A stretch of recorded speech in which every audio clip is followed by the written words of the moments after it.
Hi! I have a Berenstain Bears book for you today. I love the Berenstain Bears. They have so many books. You might be able to find some more at a library or a bookstore.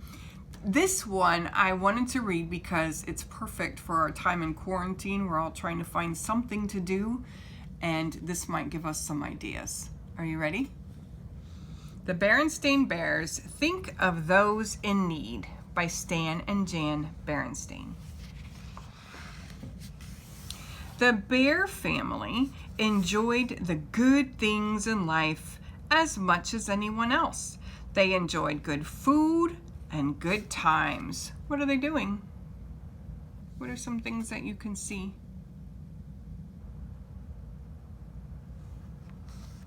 Do you like watermelon? They enjoyed a snug tree house and a comfortable chair before a crackling fire. They enjoyed books and music, toys and games, quilts and cuckoo clocks. Do you have any of these things in your house?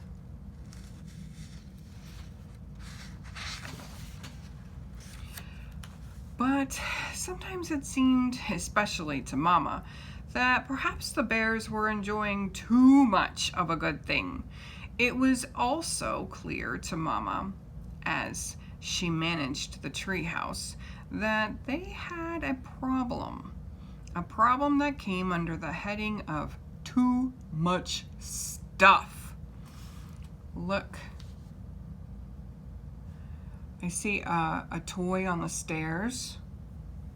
What do you see that might make it seem like maybe there's too much stuff?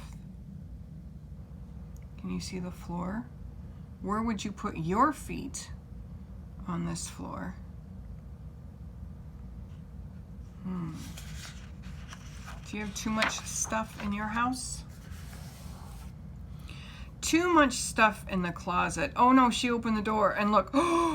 Oh, it broke. And now there's glass on the floor. Too much stuff in the drawers. Where is she going to put those when there's already things spilling out? Too much stuff in the basement. Pretty full. Too much stuff in the attic. There was too much stuff everywhere. It all made Mama a little uneasy. It was beginning to be a worry. Oh, remember we saw that car on the stairs. Papa thought there was too much stuff problem too, but he was more annoyed than worried. Annoyed about Fast Wheels' car than that brother had left on the stairs, and about a squeaky duck that sister had left in the bathtub. He's in the bathtub and he hears squeak. What was that? He was so startled. He's very surprised because one of the kids' toys is in the bath with him. But there was much more on Mama's mind than Fast Wheels' car and a squeaky duck. What was beginning to worry her was that they had so much, while some others had so little.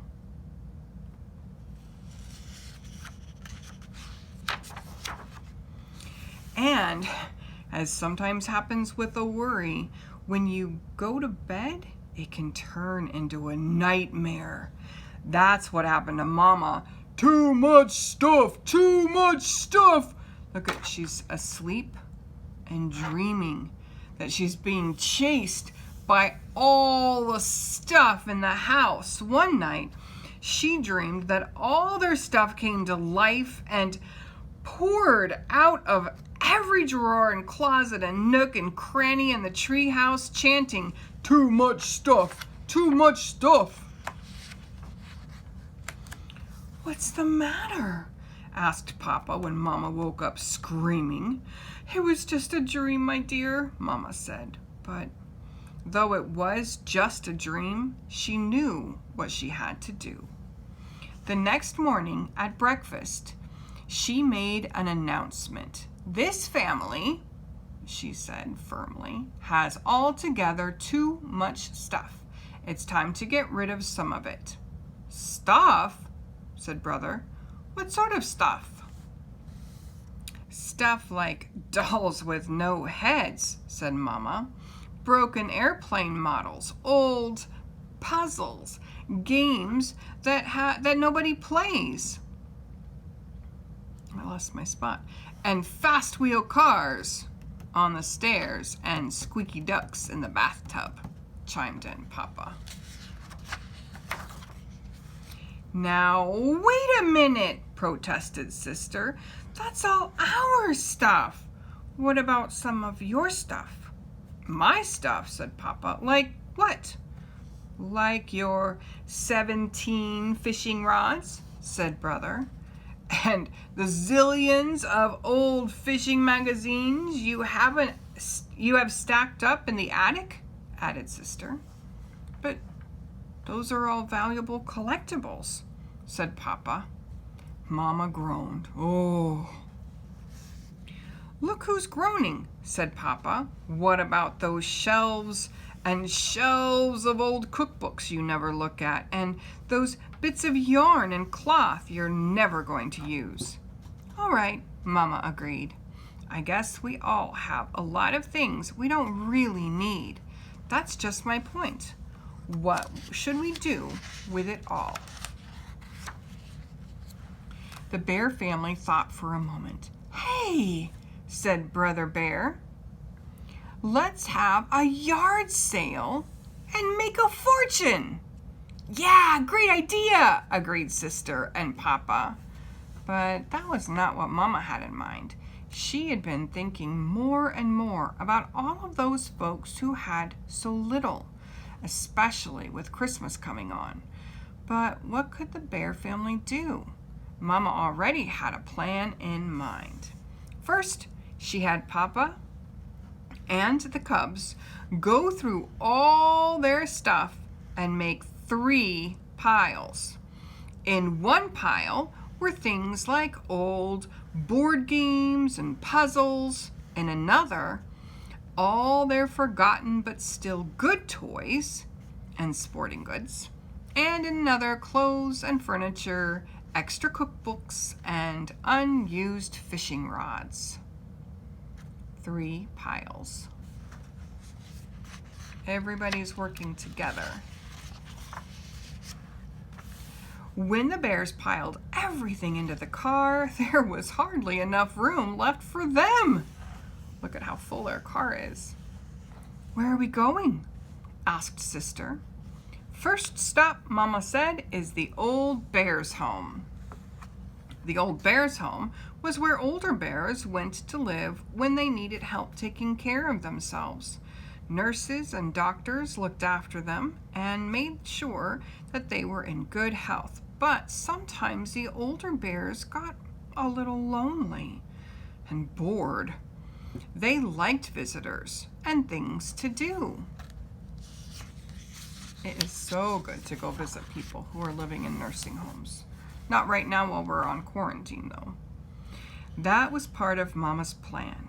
When the family arrived at the Old Bears' Home, they handed out their games and puzzles to the older bears and then sat down to play games and do puzzles with them. That is so nice. They brought things for them to do and stayed to do them.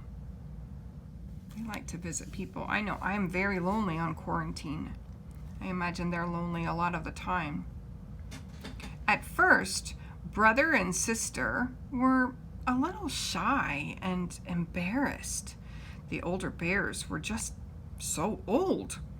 But after a little while, they got over it. The bears in the home weren't any older than their neighbor, Ms. McGrizz, and she was okay.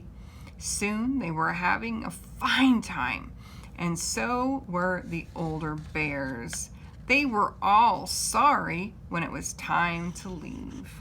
Bye. See you next time.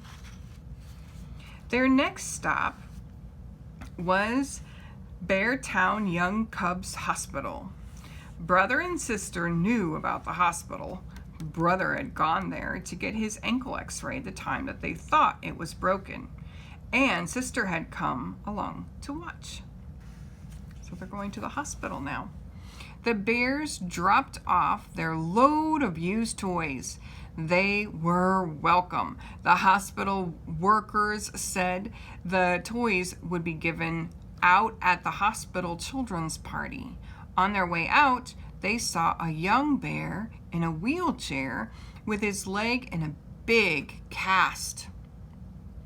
They were glad that they had brought the toys. He looked as if he could use some cheering up. How neat that they'll be able to get to play with something while they're in the hospital. Their last stop was the Beartown Bears Who Care store. This was a store that sold things to raise money for needy bears who needed warm clothes and good food. The store was run by bears who wore uniforms and often played in a band in front of the store. This is like the Salvation Army.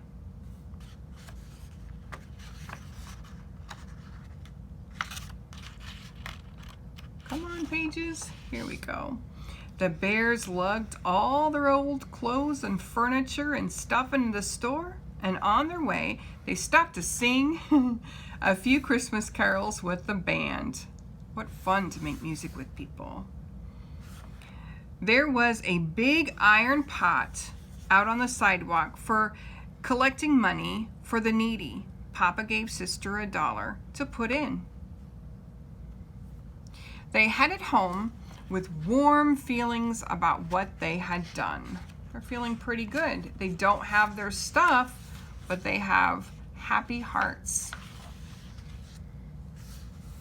As they drove along, they passed the lighted windows of Beartown department store. They were beautifully decorated for Christmas. There was window after window of new toys and games, new things for the house, and the very latest thing in fishing poles. But the members of the bear family were so filled with special thoughts about helping others that they hardly noticed the wonderful things in the windows. They're driving right past. Their eyes aren't looking in. They don't want to get more stuff. They're already so full and so happy. Except maybe out of the corners of their eyes. They're looking a little bit. New things are always exciting. What did you think about that book? I liked it. I'll talk with you guys later. Bye.